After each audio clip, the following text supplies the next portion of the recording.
There's also a lot of players right now that we have an eye on around the NFL that could be destined for Canton, Ohio in their time. Let's talk about a rookie who is attempting to do something that has never been done before. Let's go down to Jacksonville, Florida. More specifically, Duval County. New coach, new GM. This is what they had to say the day after the draft when they traded a lot of assets to get up to number 2 to make their pick out of Colorado.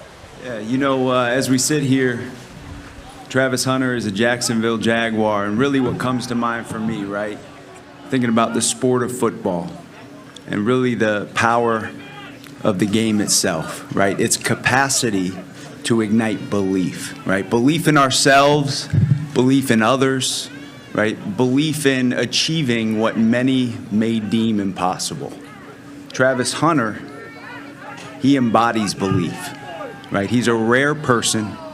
He's a rare player, but he's also a reminder that the boundaries of the game of football were built to be challenged. Oh, yeah. And so the decision to select him was actually a statement for how we plan to move, who we are, and we want him to be nothing more than him. Because when he is, he elevates the space around him. From the football field to the city, to the game of football itself, Travis Hunter is who we've been hunting up. Couldn't be more jacked to be sitting right here beside him and introduce you all to the man of the hour. That is how Travis Hunter was introduced to the NFL media and to the entire Jacksonville Jaguars fan base from their brand new GM who looks 12 but has a great football mind, is what everybody has told us in Gladstone, old stoner. Then let's go to training camp where Travis Hunter was chit-chatting with Pete Prisco of CBS Sports. Bingo. Guy's been around a long time. We appreciate his commitment to football. This was his question for Travis, as we all said to ourselves, there's no way this guy's going to be able to do something that's never been done before, right? Here's Pete Prisco. How many plays do you think you could play? You think you could play them all? Yeah, I definitely think I could play them all. If I didn't think I could play them all, I wouldn't be trying to do it. But what makes you able to do that? Nobody's ever done that. What makes you capable of doing that? Just my mental. You got to have the right mindset going into it. You got to have the right knowledge. You got to understand what you're doing when you're going out there. You got to understand how to take care of your body, too. So when he says those things, D-Butch, obviously he is going to be a guy who thinks he can do it all because he's already done it all at a very high level. He is a guy who was drafted number 2 overall to do it all. He is a guy who is special. He's the highest rated Madden player in the history of rookies in the NFL at 84. Just 1 point below the highest rated punter in the game. And A.J. Cole is a 3-time Pro Bowler at 85. Don't love that. But with Travis Hunter, what are your thoughts early out of camp from what we've seen, and how do you think this works out? What does success look like? I played both ways my senior year in college. We had like a 15-play script for certain games. And I thought, just like him, I could play full-time on both sides. Then you realize, nah, probably not. You can't be effective on both sides full-time. And people have said it's impossible. The boundaries will be pushed. I'm excited to see him attempt it.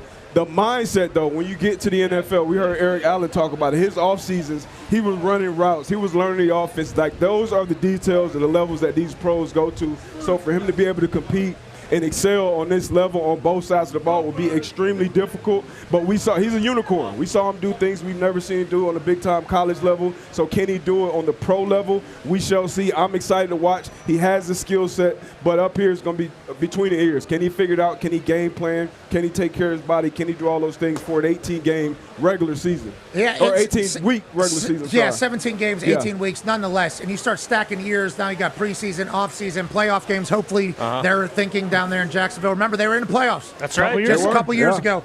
Brand new head coach, brand new GM. Feels like a new energy. They got stadium to deal with over the next couple years. I don't think anybody's expecting them to win a Super Bowl this year.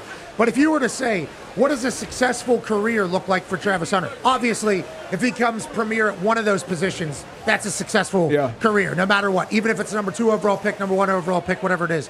But if he's able to play both ways for an extended period of time in the NFL, I think everybody would be mind blown by it. What does success look like, AJ? How long do you think? Man, success for him, obviously, if he's a premier player as a corner or a receiver. But I think if he doesn't have to play every single play, they can talk about, can you play every play? Yeah, I could. Like, technically, I could. I think you can find packages here and there for him. I don't know what is he? Does he identify more as a receiver or as a DB? Do we know? Or well, I don't like. That's like Shohei, who said he was a hitter who became a pitcher or whatever in his entirety. That's two different things that everybody said you can't do. He is trying to defy the odds there. We said he was also a unicorn. Baseball people said he was a unicorn. Yeah. And then in his fourth or fifth start, whatever it was, he had a bad outing. Now everybody's calling for him. Stop wasting your time. You need to go hit. Well, that happened with Travis. Yes. If he gets bombed on yes. and he has like 2 touchdowns on the other side, people are going to be like, why are we wasting any time on the defensive side? And on the flip side, if he is a glove, if it is Revis Island on defensive side, and he's, the Jacksonville Jaguars on the offensive side, he's scoring like maybe has 8 touchdowns on the year, 9 touchdowns on the year, which would be very good. Yes. It's like, do we want to sacrifice glove on defense for the other? Those conversations are going to last for his entire career, just like it has with Shohei. Yeah, for sure. And I think with him, like, the expectation shouldn't be like, oh, because he can play both ways, like, this guy should be a top 5 receiver and a top 5 cornerback. Like, you look at Shohei, he's either the best hitter or the second best hitter, depending on, how you feel about it in the MLB. And he's probably like a top 25 pitcher, but he's good enough to go out there and compete on the mound as well. Obviously, he just got hurt, which kind of, throws things into array a little bit. But for Travis Hunter, if he is a top 10 guy at either receiver or cornerback, and he's a top half guy at the other, is that good enough to dictate, like, hey, this guy needs to continue to play both ways? Or do you just say, I genuinely don't know how to handle it, especially after that press conference. Where do they need him the most, too, for the team needs? Do they need a corner more, or do they need a number one receiver more? What do you need? Like, there's more drum. Like, we are a supporter. We would like him to play both sides. And we talked about this earlier in the basement of the Hall of Fame. Sure. Basement of the Hall of Fame. Yeah, we're sweating in the Hall of Fame. It's a banger. Yeah, it is. We're in there in the basement listening to that, I will have you know. Also listening to MGK, who will be joining us here in, with some breaking news, actually, about one of his songs. I believe about the College season. But we were chit-chatting there. How long does he have to play both sides to be a Hall of Famer?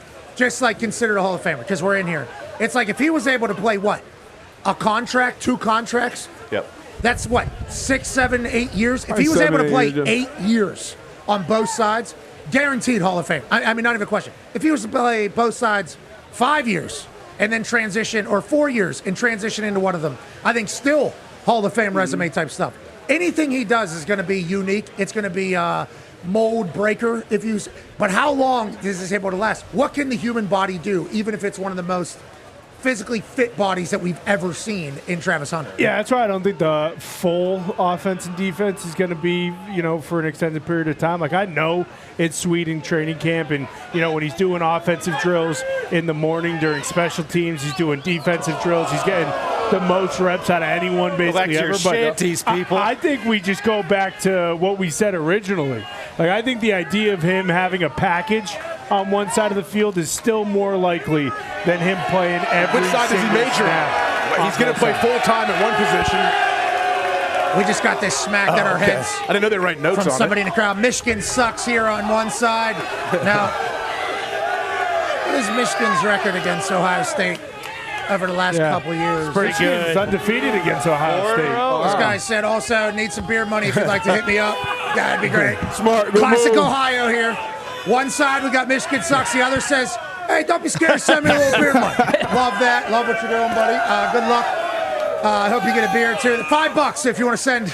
Yeah. $5. Everything here, $5. All you can eat. The Travis Hunter story is going to be one that is going to be talked about forever. If it doesn't work out, okay, at either position, not saying it's going to.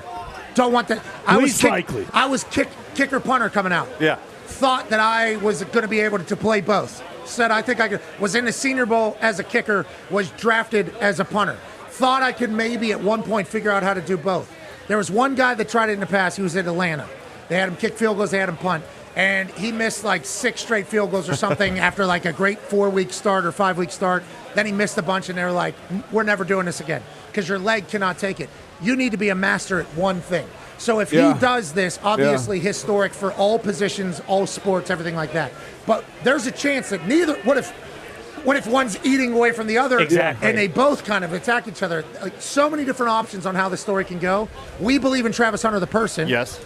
But the NFL is tough, dude. And it's been guys who had the ability to play both ways. Charles Woodson, Akeem Talib, one of your college teammates, Chris Campbell, a guy I looked up to. These guys had skill set to be a full-time wide receiver or DB, but it's when you get to either it's college, which it happens to most guys, you go to a big-time D1 school, but definitely to the NFL. Deion Sanders, he's the guy that I can remember most touching the ball on both sides. But Champ Bailey, another one. But, like, it'll be incredible if he does it. He has already pushed boundaries and broke boundaries, so I'm not going to doubt him. I'm excited. You know how I know he's going to be successful? Because the Cleveland Browns passed on him. And if the Cleveland Browns passed on you and trade away that pick, this guy is going to be an automatic Hall of Famer. Great point. I think Cleveland's like 45, 50 minutes from here. Yeah, there's a lot of scumbag Ohioans out here. Right there.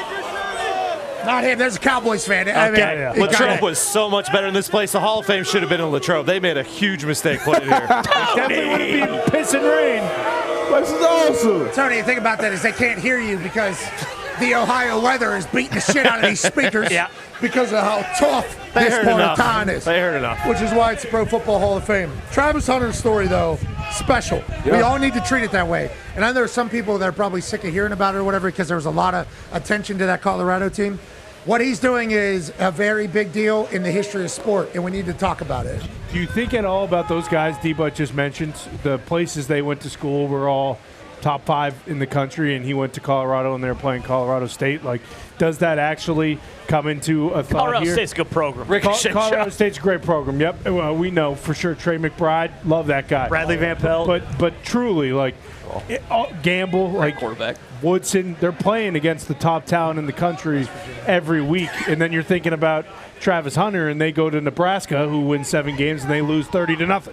So it's just one of those. Rules, great. Absolutely. And if you look at Travis as a player, like he was like a 5-star coming out of high school. #1 recruit. Went to any program, and then he follows Coach Prime, go to Jackson State, and go to Colorado. But got drafted #2 for a reason. Like if you look at his skill set, him running, him breaking, his awareness, his ball skills, all of those are on a elite, like tier 1 level. I would say all time as far as a prospect goes. So I don't have any. You saying like do you like? Well, my thing is level like, of comp. Yeah, my thing is like Deion let him play both ways, but all those other top schools that he was getting recruited by as the top recruit, they were only going to let him play one way. Right? Like it wasn't like hey, you can. The reason he wanted to go play for Deion is because Deion was the only one that was like, yeah, you can play both ways. Well, Deion also put a plan together for him, understood. I think Deion, there's only a couple people that can have those conversations, too. Exactly, and those two are them. Coach Prime's one of them. Yeah. And once again, we can't say this enough. Coach Prime, hell yeah, dude. Yeah, Coach Prime. Hell yeah, Coach Prime. Another unicorn. Hall of Famer, obviously, this is home. And, yeah, you talk about a unicorn Major forever. leaguer. Like, And he also, didn't play every snap. For everything that is said about Coach Prime, I would like it to be known that the way he coaches, he's a hard ass. Yep. He's attention to detail, committed, and then also, like, a lot of people say he's flashy and yada, yada, yada. The dude just went through cancer, and nobody had a clue about it. Yes. Like, you know what I tell mean? his kids. You're talking about a dog through and through, and Coach Prime, we love you, man. We're happy you're good. We are very happy that you're good. Loves his players, too. I mean, that kid who just had to, medically retire, and he honored his scholarship, and he'll keep him through. Like, so people can say what they want, but the players on his team, obviously, love him and would run through a wall